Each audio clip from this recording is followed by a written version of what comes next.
Swayam MOOC course on NGOs and Sustainable Development, Unit 2, Module 11, Challenges and Limitations of NGOs. Now let us see the learning objectives in this module.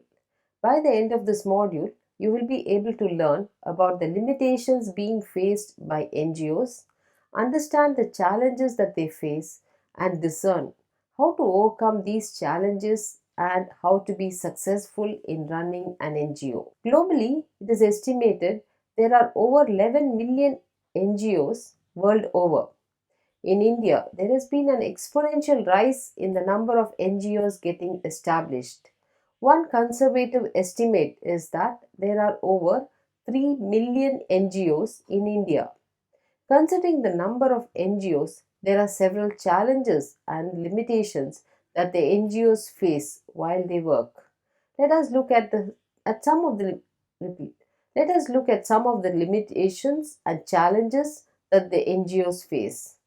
First, let us see some of the challenges faced by NGOs, which include 1. Lack of funds, 2. Strategic planning, 3. Absence of networking, 4. Lack of maintenance, infrastructure, 5.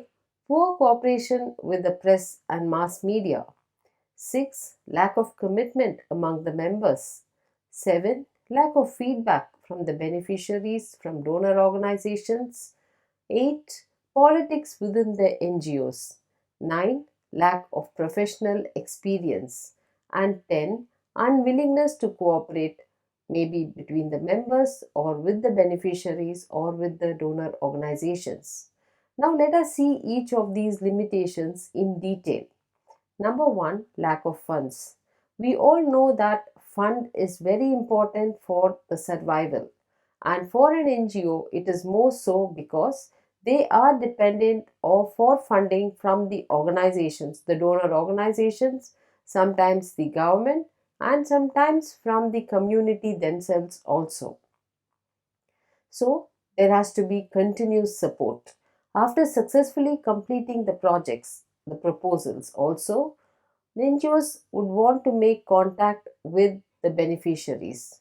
This contact is essential because they need to check whether the project is working as it has been planned.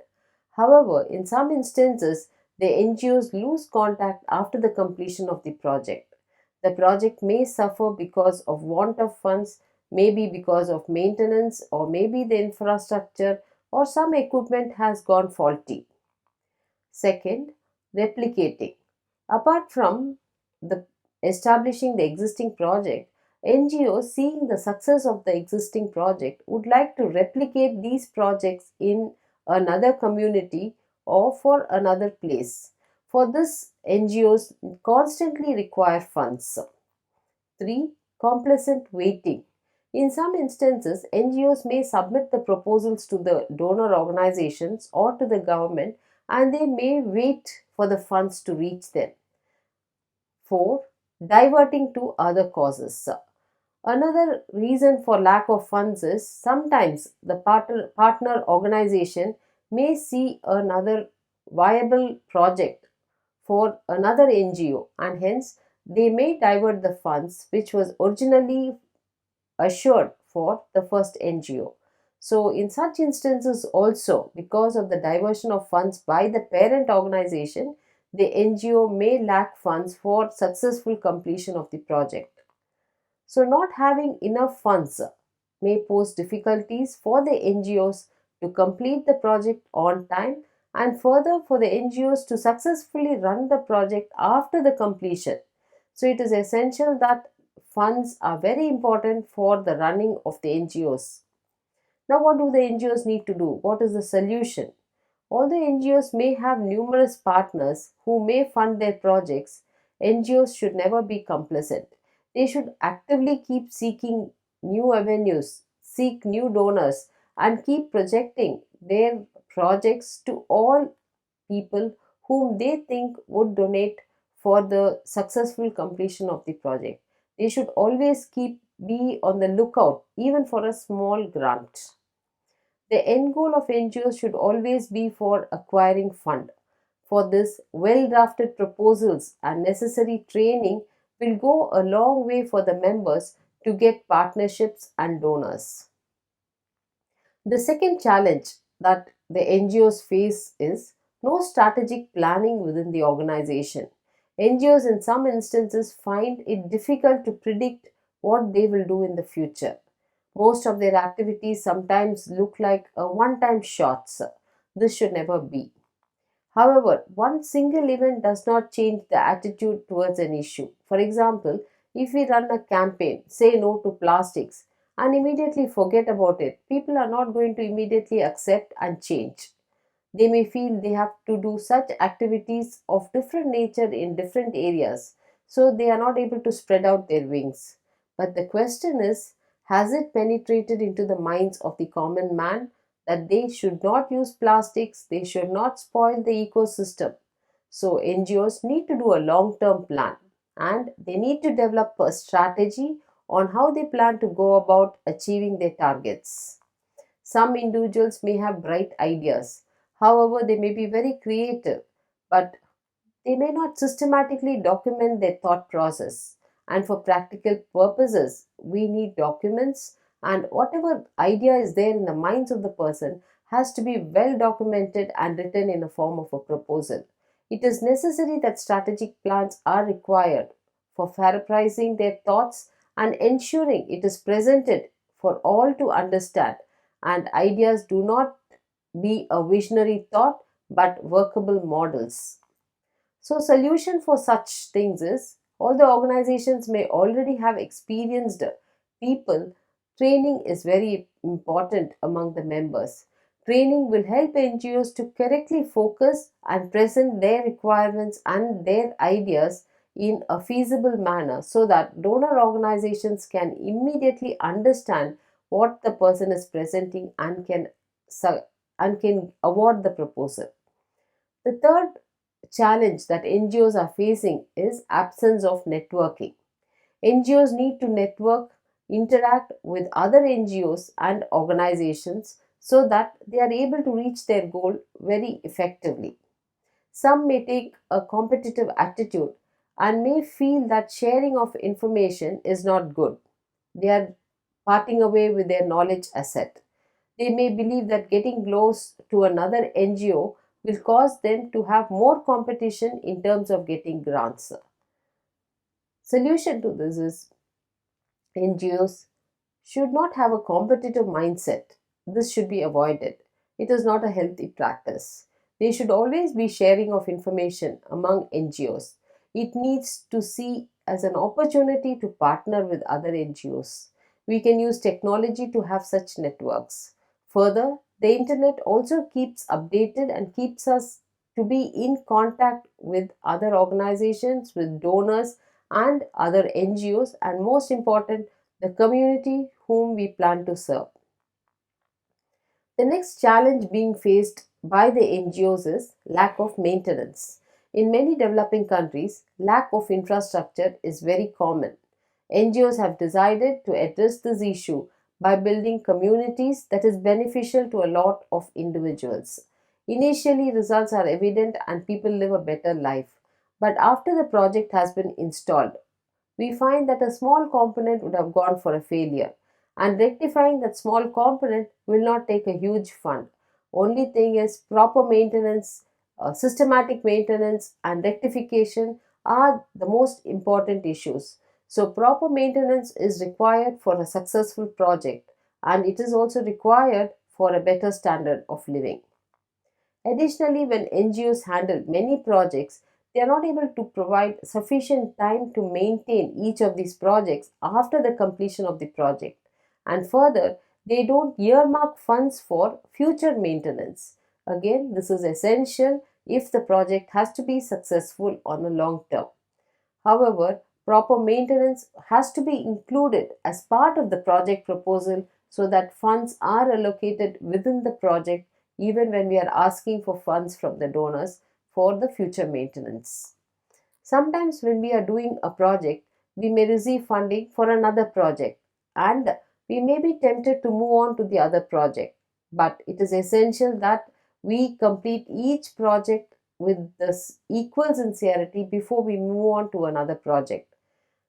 We may not be able to provide the necessary resources and manpower to complete the existing project, which causes the project to run on a below average scale. Solution is we need to provide maintenance staff and funds even during the execution of the project and also after the implementation of the project, because providing enough manpower and resources goes a long way in the successful running of the project, not just completing the project.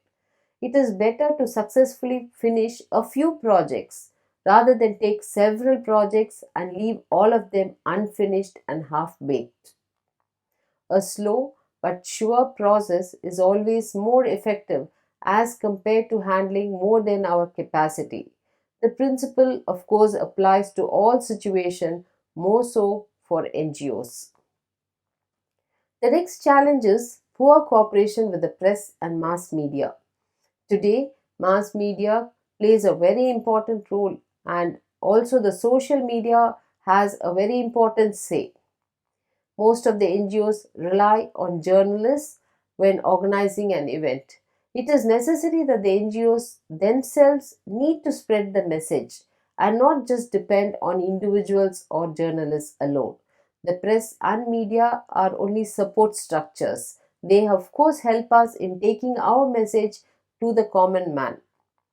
The solution is every NGO should have its own PR, that is public relations person.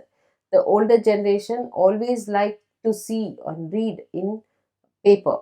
So a newspaper would be a best form of communication to older generation. However, when it comes to the younger generation, they can be informed through the social network. It is necessary to properly communicate about the event to a very large audience, because usually in reality, we find that though the message reaches a large community, it is a small segment or a small target audience who becomes our target and who participate in the actual events and activities. So, continuous interaction and cooperation with the media, both the press and the mass media, is very essential for NGOs, and they need to scrupulously follow a long term strategy to make their events, activities, and projects a success. Next challenge that the NGOs face is lack of commitment. It is found that NGOs are having members who lack commitment, and this is a very serious issue. There are lots of NGOs emerging, but at the same time, there are also several who are closing down. Hence, it is necessary to find what is the reason behind this closure. Maybe one of the reasons could be the lack of commitment or the lack of persistence among the members. The members need to perceive, they have to strive, keep persisting what they are doing and not get dragged into another field of work. Such movement of members from NGOs to the commercial sector is not a healthy sign for the NGOs. They give a negative signal to the community. So the solution is we need to do proper planning so that there are proper commitment, perseverance among its members. They need to understand their objectives, their goals, and how their goals can synchronize with the vision of the NGOs and the vision of the country. Turnover is, of course, unavoidable. However, staff should not leave because of lack of commitment or lack of professionalism in the NGO. Next, the seventh challenge being faced by NGOs is lack of feedback. Our society, especially in the rural and semi urban areas, have a lot of community life. There is also a lot of heterogeneity in why people get engaged with the NGOs. However, whatever their motivation, when the member do not get a sense of belonging either to the NGO or to the community to whom they are serving, or they don't feel appreciated or being supported, they slowly give up because they feel they are not wanted in that place. Very soon they quit. So, a constant feedback is essential. Sometimes it is very sad that members are not even supported by their families when they join an NGO. The problem lies both with the negligence of the government as well as the indifference of the general public in not showing appreciation, acknowledging the efforts that they do for the community, which has to be given the due preference, and the NGOs have to be given the due recognition. Solution: people play the blame game. Instead, it is high time everyone gets involved in contributing their time and money for the community in some manner, and more so through NGOs, since NGOs are people who have committed themselves for working for the society. The next challenge being faced by NGOs is politicization of the NGOs. In some instances, organizations register as NGOs and later they become political platforms. Some NGOs openly start supporting certain candidature for an election. The members turn out to be activists who start propagating for the election candidate. In such instances, the NGOs are painted and political flavor. Repeat. In such instances, the NGOs are painted with a political flavor and all their activities will be looked upon as a political gimmick.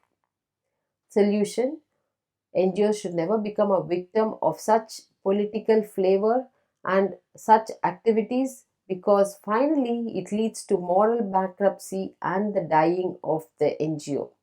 Funding or campaigning should never be through these means by the political parties, and instead they should always be apolitical, not taking any sides, but with the only objective of serving the community through some mechanisms. The ninth challenge being faced by the NGOs is lack of professional experience. NGOs need to have professional expertise to work in this domain, starting from the leader to all the members who are going to be at the field. They need to be experienced, they need to have the necessary professional expertise. Young people with full of enthusiasm jump into this field with all the ideas, but they may lack the professional expertise and experience. Because of their lack of skill and expertise, they may land up blaming the authorities, the donors, the community, without understanding the bigger picture by which the NGO and the government works.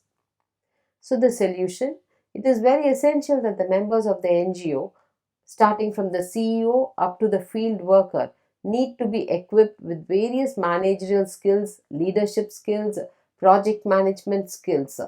They need to learn the costing and the financial aspects of business.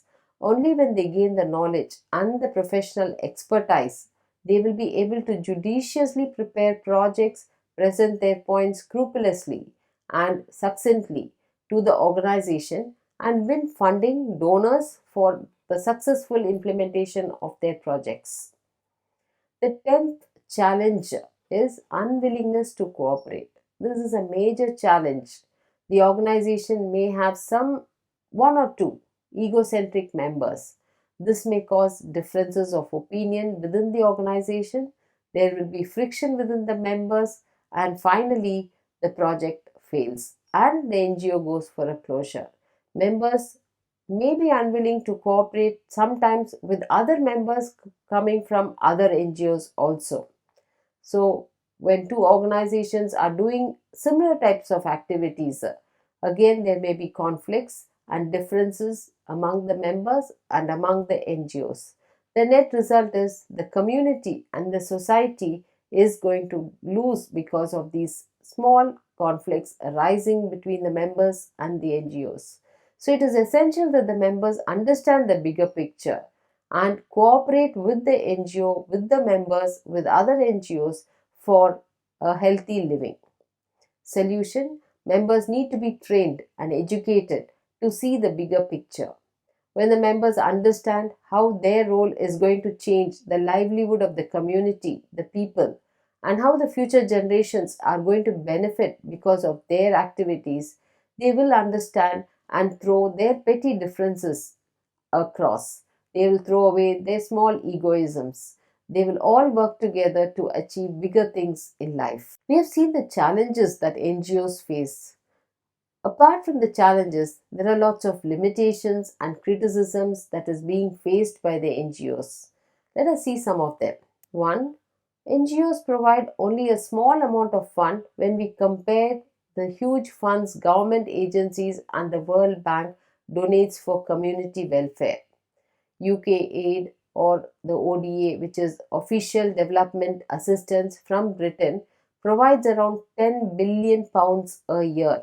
It is the total donations which is given for the development charities, which is measured in hundreds of millions and reaches to hundreds of people.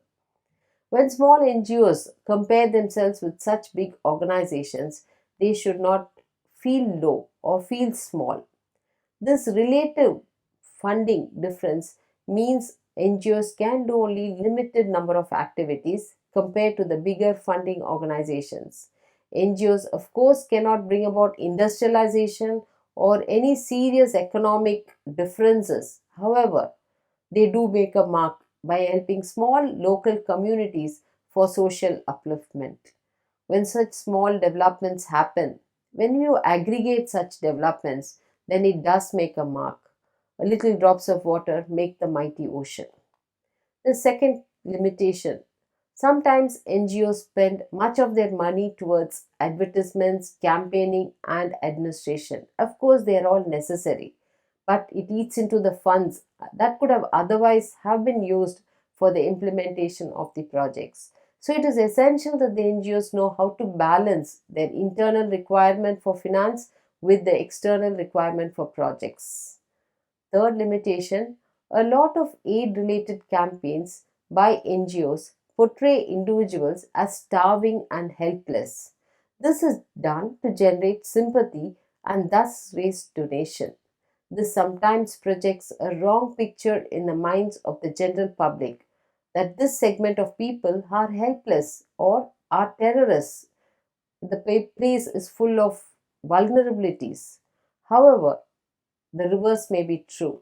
For example, Africa may be projected as a helpless, drought-rid continent, while in actual, Africa is full of incredibly active, creative entrepreneurs.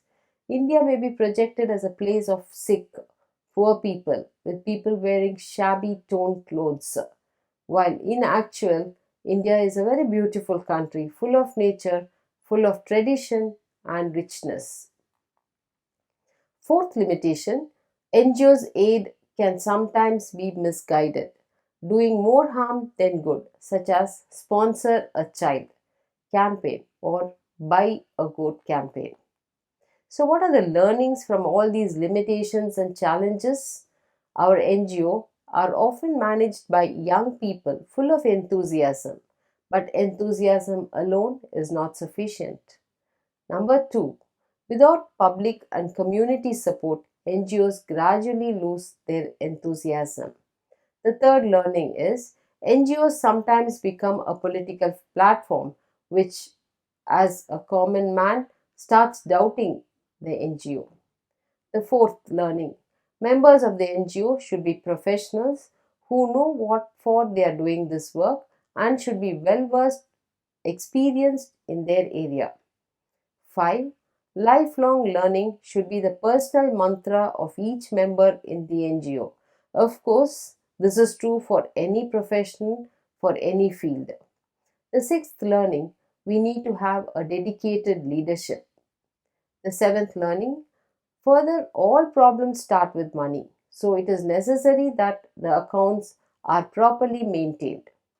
Now let us see some case histories. Let us hear what people have to say, the activists or who work for NGOs say on these topics. For example, Kishore Singh, manager of CARE International, states, "We have been in India since 1950 as an organization helping out the government in carrying out the relief and rehabilitation activities. However, later on, our priorities shifted to address issues such as integrated child development scheme. This focus continues to be on child development and we continue projects on health also." Action Aid India's Karim Mitra is another important example, says Jerry Almeida, CEO and Director fundraising for ActionAid India Society.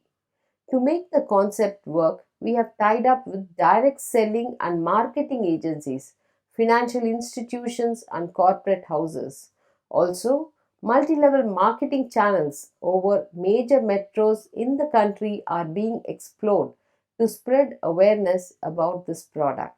When we hear these words, it is very clear that we are dealing with people very professional and they know how to do the management in terms of marketing, in terms of propagating, in terms of advertising. The Times Foundation is also actively encouraging NGO programs. It participates in various initiatives superheaded for the betterment of the development effectiveness. The focus is to bring about positive changes through the vehicles of local NGOs whose activities can be optimized by creating the right stimuli, says Indu Jain, the chairman of Times Group. A full and effective participation of youth in the life of the society and in the decision making process will go a long way in making a better tomorrow. Kunal Verma, manager of ActionAid India, talks on the transparency issues in India related to NGOs. He states a lot of NGOs don't entertain questions on the utilization of funds that they have received. However, the good news is that there would be a rating system in place soon for the NGOs. It will happen for international NGOs first, and later such rating will happen for NGOs in India. Another important development is when government played a key role in bringing all the NGOs together by setting up CAPART.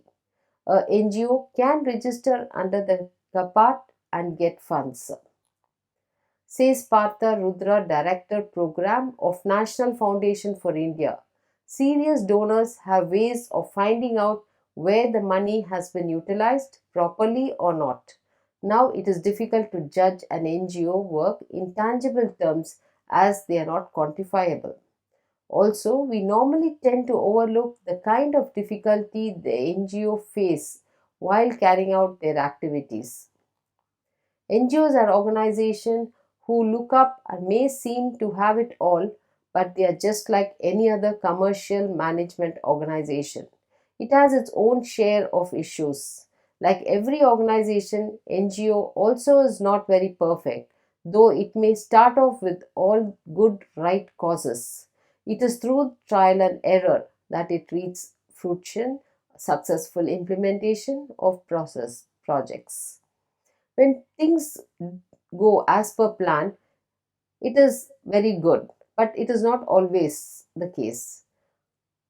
When things do not go, we should always have a plan A and a plan B in place. It is found that majority of NGOs are concentrated in the urban areas, while in some instances the necessity is required that you set up business NGOs in the rural areas, because rural areas needs a lot of development and lot of promotion. So there is necessary to properly coordinate and manage these NGOs and take in the strength of the younger generation, the youth. The youth of the nation need to be motivated to get involved in such community activities. NGOs have to face a lot of challenges and limitations. They need to overcome them and contribute to the society and to the community. Indeed, Indian NGOs are going through a learning curve and grappling the dynamics of change.